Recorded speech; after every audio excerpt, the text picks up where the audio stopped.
किराया पूरा 5,000 लूंगा मैं महीने का।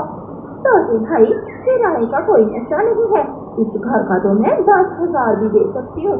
ये घर मुझे बहुत पसंद आया है, मुझे ऐसे ही घर की तलाश थी।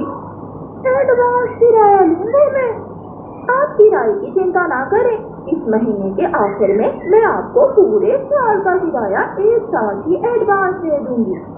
गोरीकरवी की ये बात सुनकर मिठू तोता खुश हो जाता है और वहाँ से चला जाता है। गौरी भी घर का ताला खोलती है और घर के अंदर जाकर अपनी चीजें सेट करती है। अपने बनाव संभाल के लिए बड़ा आईना लगाती है और खिड़की खोलती है। हरियाली हरियाली कहाँ हो? मैंने पुराना घर किराए पर दे दिया है। वो टूटा हुआ घर किसने किराए पर ले लिया? एक पवेलियन है आज ही, पता है मैंने उसे महीने के 5,000 पर घर किराए पर दिया है। लाओ फिर मुझे कुछ पैसे दो, घर में राशन भी खत्म हो गया है, मैं कुछ पैसों से राशन ले आती हूँ। अभी पैसे नहीं दिए उसने, इस महीने के आखिर में वो हमें पूरे साल का किराया एक साथ दे देगी। पूरे साल का? इसका मतलब अब हमारे दिन बदल जाएंगे।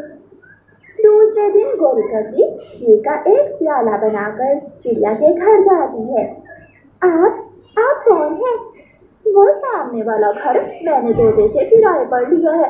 आज मेरा पहला दिन है इस जंगल में, सोचा अपने पड़ोसियों को मीठी खीर बनाकर बांट देती हूँ। आप अंदर आ जाइए। चिड़िया गोरीकरवी को घर के अंदर ले जाती है। घर तो बहुत सुंदर है आपका। ये घर मेरे पति ने बहुत मेहनत से बनाया था। चिड़िया अब मैं आ गई हूँ ना आपके पड़ोस में, अगर किसी भी चीज की जरूरत हुई तो मुझे जरूर बताना, ये आप रख लो। गोरीकरवी चिड़िया को 500 रुपए देती है। ये किस लिए? अपने बच्चों को कोई चीज दे देना। नहीं आप रहने दें, मेरा दिल टूट जाएगा, ये आप रख ले। गोरीकरवी वहाँ से चली जाती है।